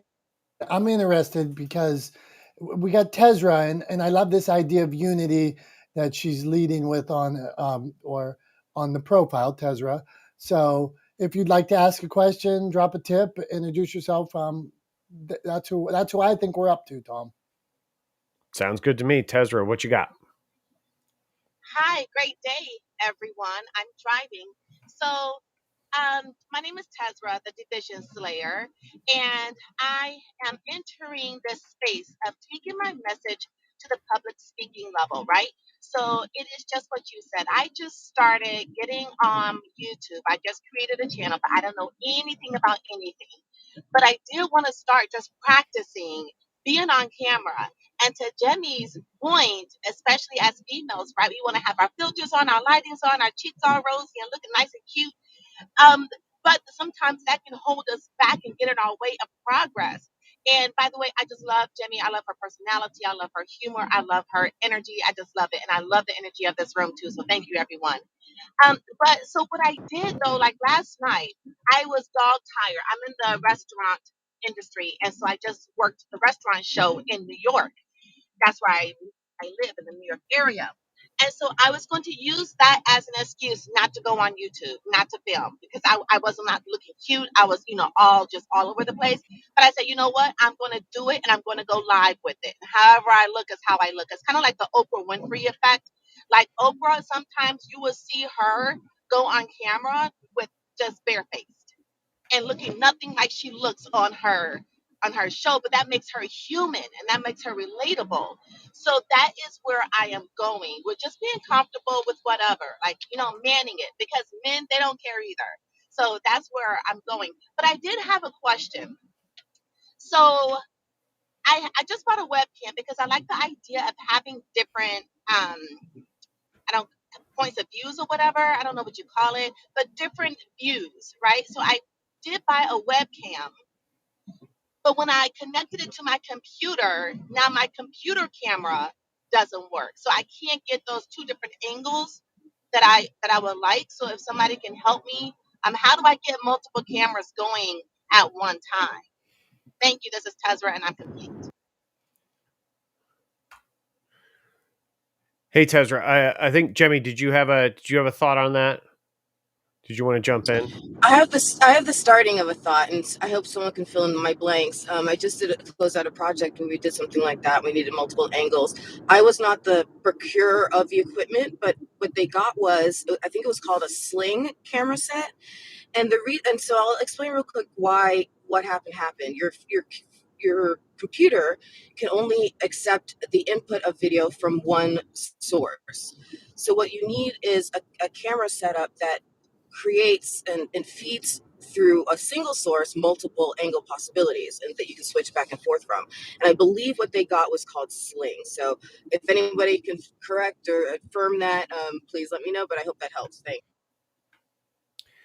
Yeah, I think so. What you're running into, you're dead on the money there, Jemmy. The problem is that your computer will only recognize one, and actually, it's not a hardware issue; it's a software issue more than likely.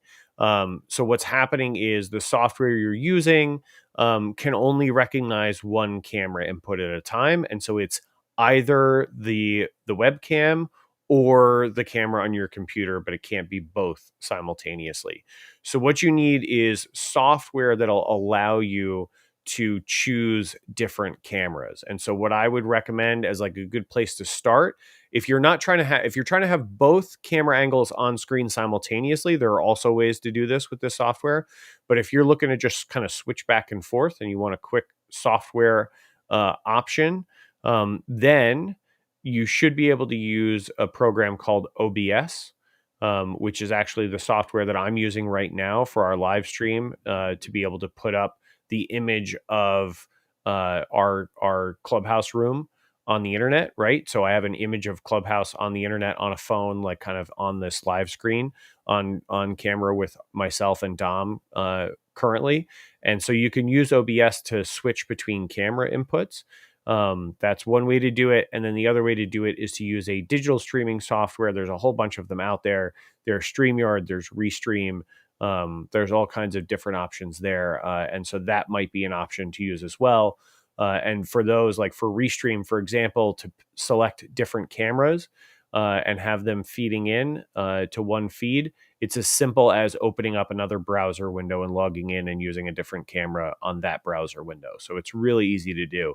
But those would be the two ways to do it. I would say look at OBS, which is just obsproject.com, or look at Restream, which is Restream, RESTREAM.io. Those are my 2 suggestions. I hope that helps. Yes, it does. And thankfully, I do have OBS. I just don't know what to do with it. And then Restream .io. And if you dot yeah, .io. And if you have OBS and you don't know what to do with it, then YouTube is your best friend. There are tons of tutorials on OBS on YouTube. So just start digging through some of those tutorials, do some searches for some specific questions and things you want to do. And I guarantee you there's a video out there to teach you how to do it. Beautiful. Thank you so Also, much. Thank you. Tezra, real quick, I just want to say, if you want to email me, I am not an OBS expert. However, my lead technical producer definitely is. I would be more than happy to cover the cost of him helping you figure out OBS and giving you a one-on-one little session. So reach out. My email's in my bio.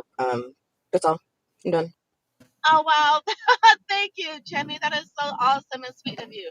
I will definitely follow through with that. Thank you. Tezra, producer Jimmy, the best, great questions, great content. Loving that unity that you're displaying there. And I was also impressed with the analogy of the reminder about Oprah.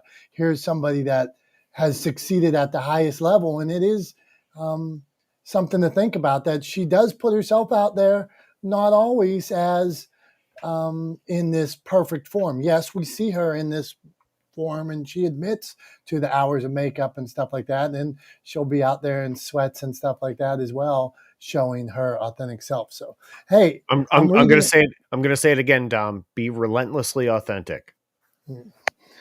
I tagged author Evelyn Van Ness. You see her; she's behind me in that picture, that book. It's Be Relentlessly Yourself.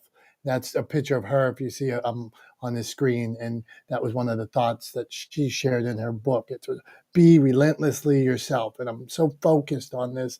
And Tom, we're believing in this idea of that if we try to be anybody else but who we are. Like Tom with that, if you see in Pitt, Tom's got that flat bill that he always rocks. I can't rock a flat bill, but if I try to be anybody else but who I am, I won't do very good at it. But if I'm Dominick from Pittsburgh, I can do all right at it. So that's what I shoot for. So Ben, I see you flashing, and Ben's a guy that admits to having failed. So go on, Ben. It's part of life. So if you PTR to my screen, you can see the top 2 videos. That's me and Tom's interview where I look the worst. And I was like, man, that really pointed out to me, like, I got to fix my lighting. It was actually a webcam that I was using too. So I switched to using my iPhone 12 Pro because why not? Like Nick was saying, I think earlier, because it's better than any of the other stuff I have. So the bottom left one is my iPhone 12 Pro with my real background, and then the bottom right is a virtual background, which to me doesn't look fake. Maybe it does, but you'd suggest bottom left one, but just make the background more interesting. Because that mirror there screws me with lighting and stuff too, I'm confused, Ben. Where are we looking, bud?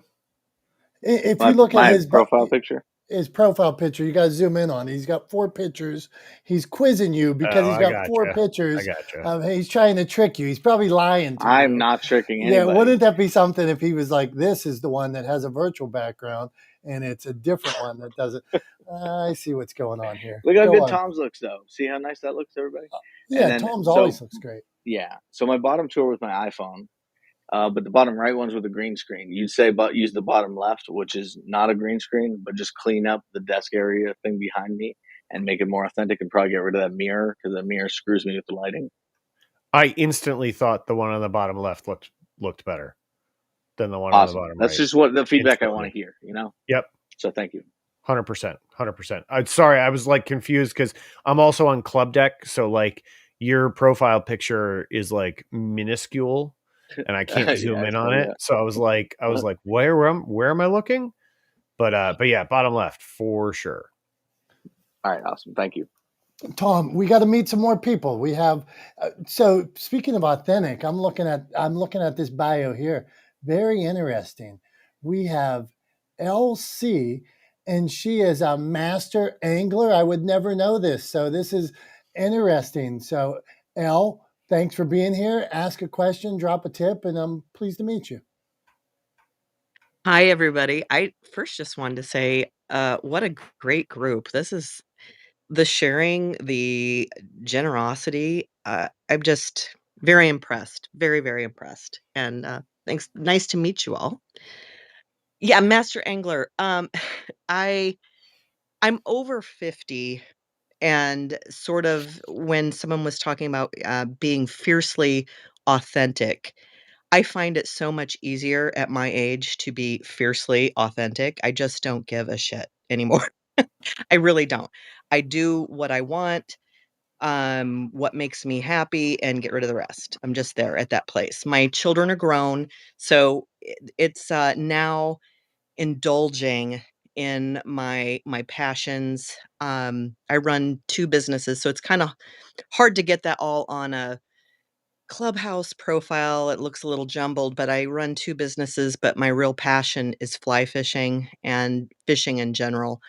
Um, so I have a couple different Instagram accounts where I've decided to sort of not muddy the waters with all of those together because it would look schizophrenic. So, uh, but I do have 2 podcasts that I'm working on, and I'm a female in the trades, so it's dealing with that, and I haven't published yet. So I had a few questions, but I haven't published yet because I wanna do several. I think I have 3 episodes for that. I would like to get a few more. And then my, fishing, podcast is Lady Angler 402, and that's also my Instagram account for, um, fishing, all things fishing. But I actually have brands reaching out to me, um, as far as fishing, because obviously there aren't that many women who um, fish, and and I do it a lot. I travel to do it. If I'm on a business trip, I hire a fly fishing guide. We hit, the Provo in Utah or wherever I'm at. So that's a little bit different angle, and I only have one so far, and finding I really am looking to find women to interview for that podcast. It doesn't have to be women, but I would like at least a few episodes to be women. I don't know what your guys' thoughts are on any of that, but I really am just soaking in all of your guys' knowledge and your generosity. I've written down so many things already this morning, but lovely to meet you all. Let's Hey, go Al, to. I would love. Hey, hold on here. Let's go to. I'm gonna try to my screens. I'm gonna go to Elizabeth. She was flashing first, and then producer Jimmy. Well, first, I want to thank Tom and Dom for modding me. Thank you so much. I'm loving your room and your space.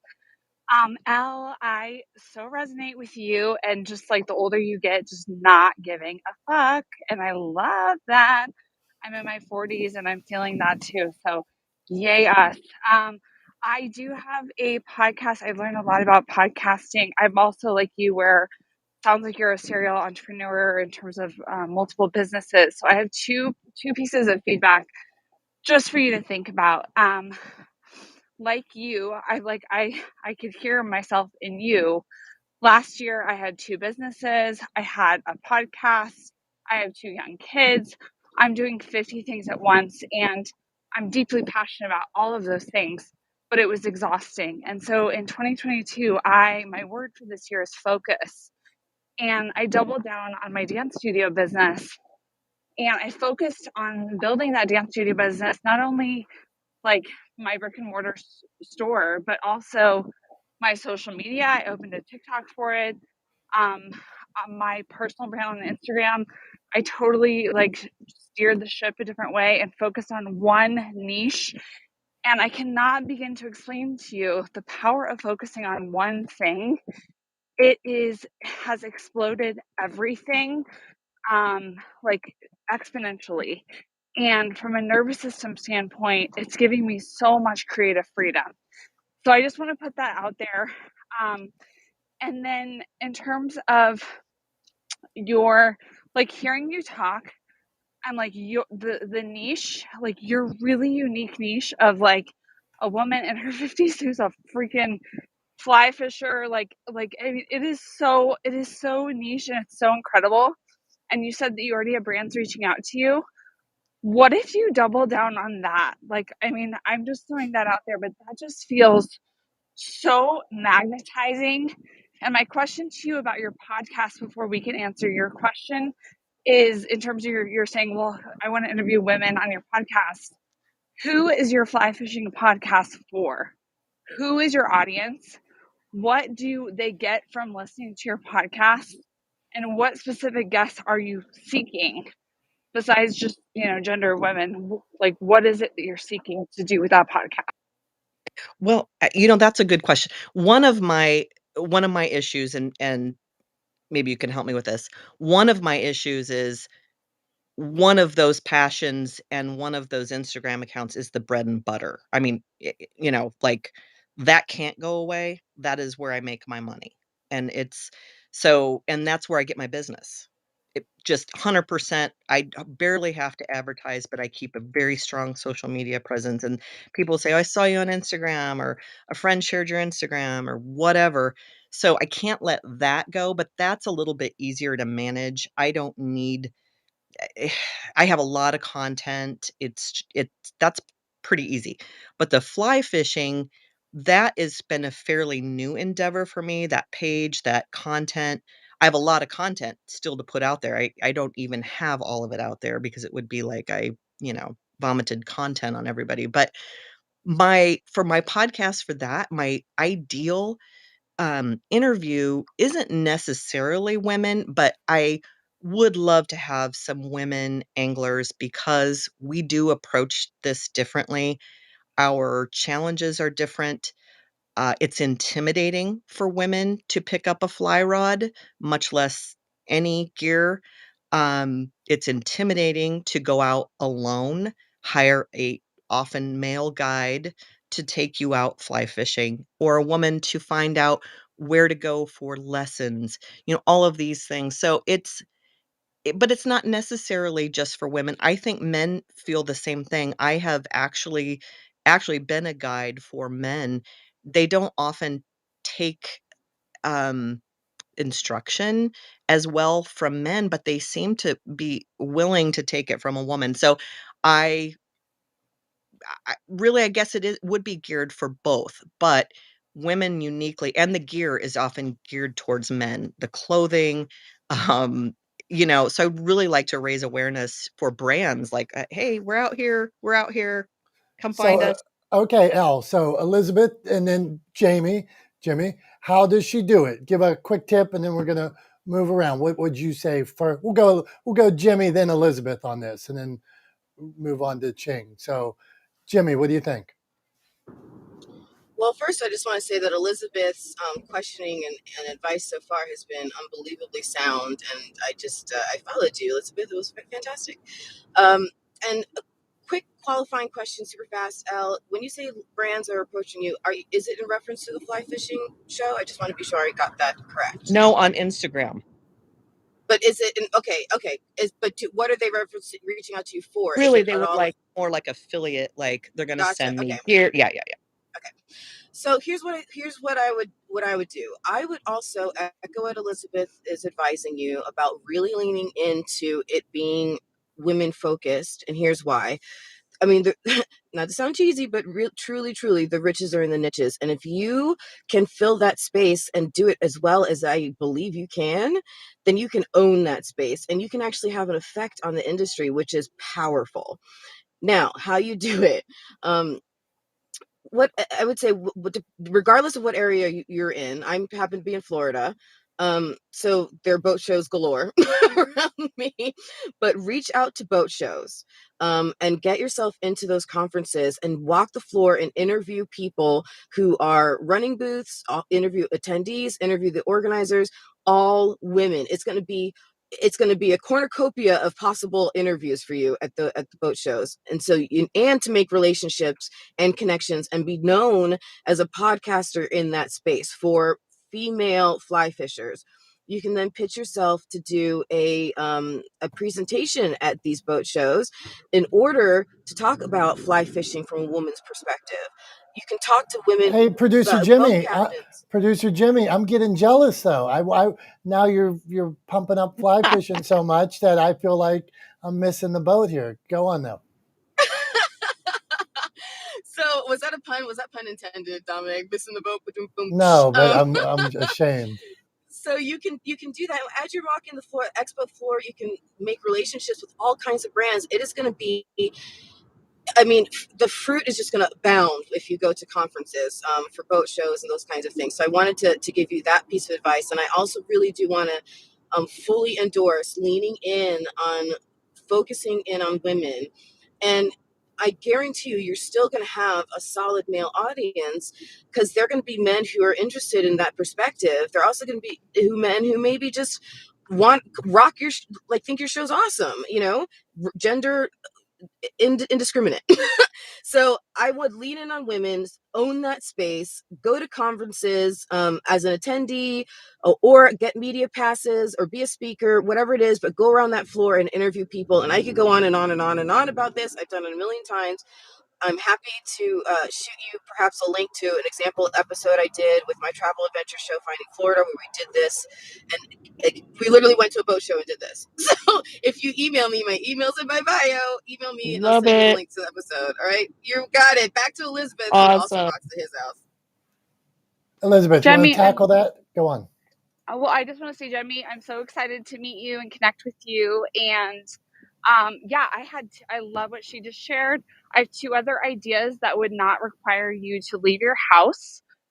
Which, by the way, I wanted to mention, I'm so out of breath because I'm out walking in a snowstorm in Colorado. So, FYI, I don't normally like huff and puff like this. Okay, so 2 ideas. One, do you have a TikTok account for the fly fishing business or podcast? I have a TikTok account and I have not narrowed it down to just fishing. So, Okay, but I could easily so change that. I was gonna say you could easily change it or just start a freaking new TikTok, girl. I'm Right. telling you, I've grown 10K followers in the last 3 months on TikTok because I'm so niche.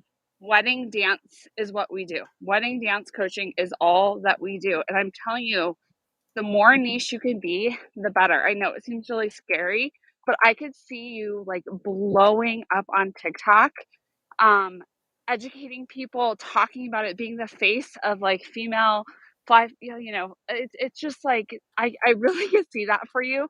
And what's really beautiful about that is that when you do have that baby to birth, that beautiful podcast that you're birthing, or your products, or your affiliates, or whatever the heck it is, you just plot that link in your bio, girl. Right? So now people know, oh wow, this girl is like the queen of fly fishing. I'm going to click the link in her bio. I'm going to listen to her podcast. And then I'm going to go, oh my gosh, she's an affiliate with this place, whatever. Okay. So I see that. The other idea, which I have no idea if it would work, is just start opening up rooms and Clubhouse about female fly fishing and see who the heck comes in those rooms. I mean, you never know, but Clubhouse is just like low hanging fruit, right? It's all a big, grand experiment. So don't be afraid to experiment and just build the plane as you fly it. You got this. I love it. I'm team niche down and PTR brown trout. That's awesome. That's awesome. I see. This is Dom and I love this. This is like our favorite thing about this room is that it becomes such like a value driven space and everybody is like anxious to jump in, to share value with each other, to give tips, to offer help. Jemmy's here every week doing that, completely embodies that. We love having her here. And it's great to see Elizabeth and Elle hopping in and getting in on that spirit. So love it, love it, love it, love it. Elle, hope that helped, and would totally encourage you on the back end, like reach out, use that back channel, reach out to folks. Connect. Make sure you connect with Jemmy and Elizabeth outside of this room and stay in touch so you guys can continue to help each other. And I can't wait to see what you do with your fly fishing. Super excited about that. Ching, I think you are up next. Ching, we're Going to do the usual, drop a tip, ask a question, share some knowledge. But I think Dom had something he wanted to toss in real quick. Oh yeah, I love. Thanks, Tom. I loved what Elizabeth said about the TikTok and how and Jimmy defining that niche. One of my authors, his name's Bobby Shanks. Undateable, the book. Look him up on TikTok.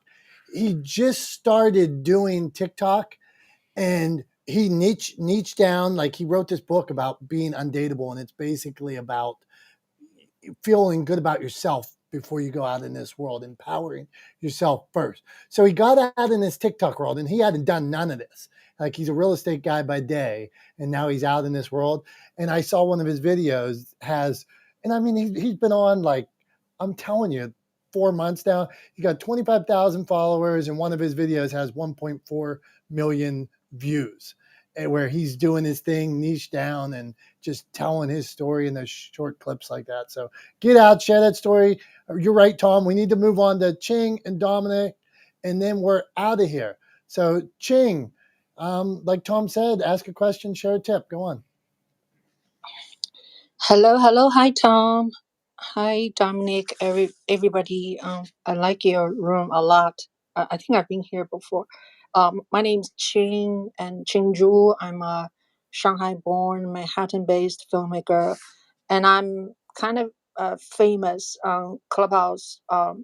Talk about using smartphone to shoot videos and film, because I made my recent film a 90-minute documentary exclusively using iPhone 11, and the film got like 3 best feature documentaries in Toronto and in Rome and some other places. So so I've been conducting that room on Fridays at 12 noon for a whole year, every single week, 52 times. So anyway, I'm fascinated with your topic.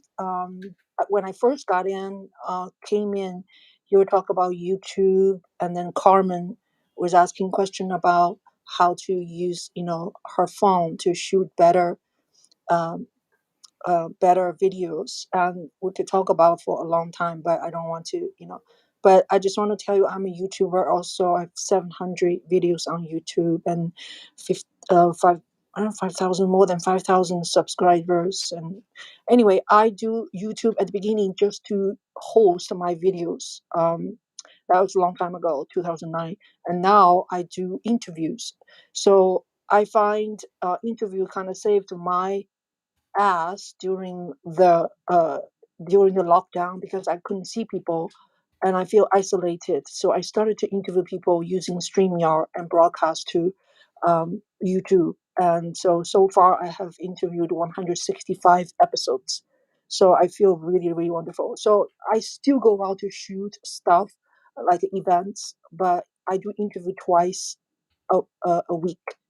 And I must have also interviewed people on Clubhouse, like at least 15 people. Yeah.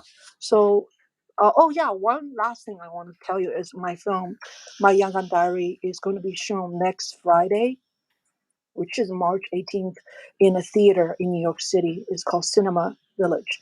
It is part of a film festival called Socially Relevant Film Festival, and I'm in the competition. So hopefully some of you in New York will join me. Hey, Thank Ching. you so much. Yeah. Ching, we appreciate you, and congrats on the success. And I think that what that shows us, like Johnny said and Tom said, and we've been Nick started with his videos, how successful you can be with a phone.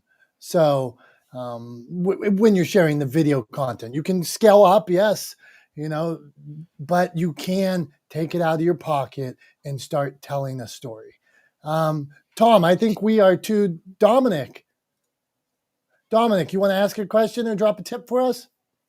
Sure. I was just going to ask a question. Just want to say thank you so much for bringing me up on stage. I have a few podcasts, but one in particular is a history podcast. And so I was curious if anybody in the room has had any experience with AI voices, like, just voices that are, you can use for your podcast. I've obviously, when we're talking about history, not everybody is here with us to kind of get a sound bite or something to kind of help tell a story.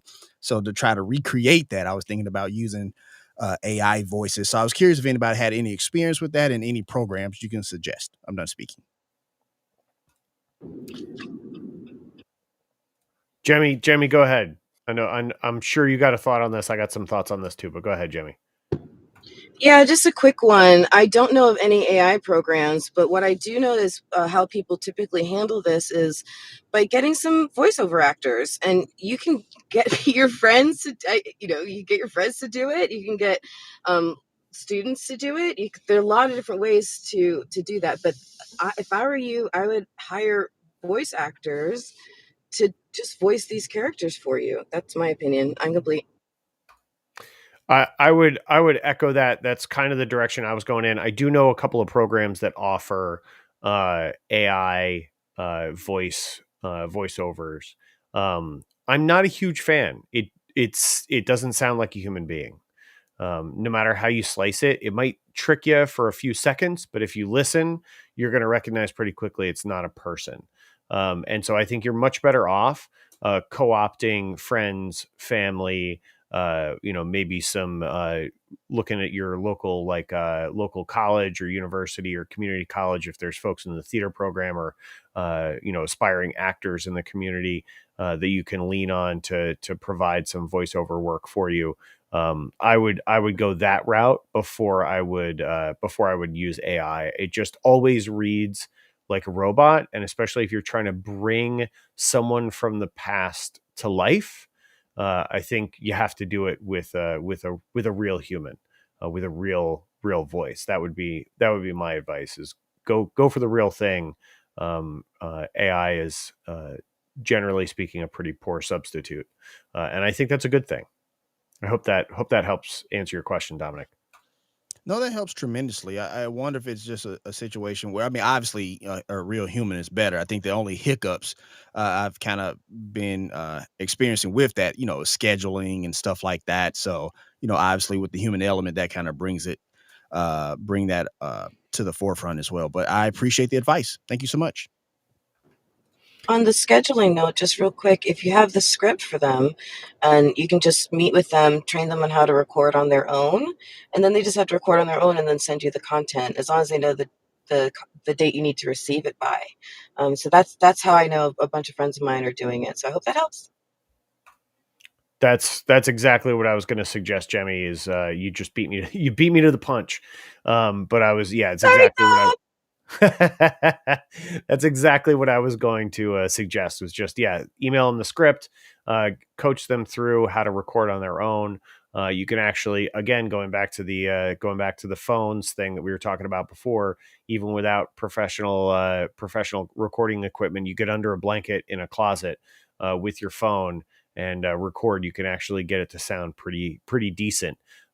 So you can always give them those tools and have them record it and send it back to you. So you're not trying to, juggle schedules to meet up in person to do the recording. So that's for sure an option. Thank you so much to everybody. Hey, Tom, I think that we've been on for about 2 hours today. I know for me, you guys make the room what it is. Like, I come in here, I'm dopey, silly, and I learn from each of you. So when you drop video tips, when I look at Tom and see how handsome he looks on that camera with that good lighting, or producer Jimmy comes in and tells about podcast tips, or Renee or Ben, Nick taught us TikTok. So I'm thankful for everybody that was here today. Grateful, Tom. My thoughts to leave are: get out there and share your story by whatever means. Get out there and share your story. It matters. It can make a difference. Get out there and share it, man. And Tom, I appreciate you every week guiding us through, answering my questions when I send you texts that say, I don't know where the link is. I don't know how to get on. I don't know how to get internet. Any dumb question I ask him, he's always there for me. So I appreciate you as well. Do your thing, brother. It's absolutely my pleasure, Dom. I appreciate. I wouldn't be in this room every week with you if it weren't for you. You're the one that invited me onto into this room in Clubhouse way back when, before I was a part of it. You're the one who invited me to become a part of this room, to co-host it with you and Neil. And now, here we are months later, just the two of us, moderating this room or hosting this room that brings so many amazing people into it every week, that creates opportunity for people to be vulnerable, to share, like we had earlier with producer Jemmy. Creates opportunity for people to learn, to gain knowledge and insight, to move their dreams forward, to pursue their passions. I'm just so grateful for the opportunity every week to be a part of this space, to play a small role in providing opportunity for everybody that comes in here, and to create this value. I think that what we do here every week is incredibly valuable. I think it's important. I think the folks that come back week after week would agree with that. I hope to see it continue to grow, because honestly, I think the more positive value we can put out in the world, the better off we all are. So I'll leave everybody with that. I'm going to harp on it again: be relentlessly authentic and do whatever you can every week to put positive value out in the world. Lead with value. And the value will return. So thanks again, everybody, for being here. Thanks to Dom for running this room in the way only he can. And we will see everybody next Wednesday morning. Bye, everyone. Thank you, guys. Thank you so much.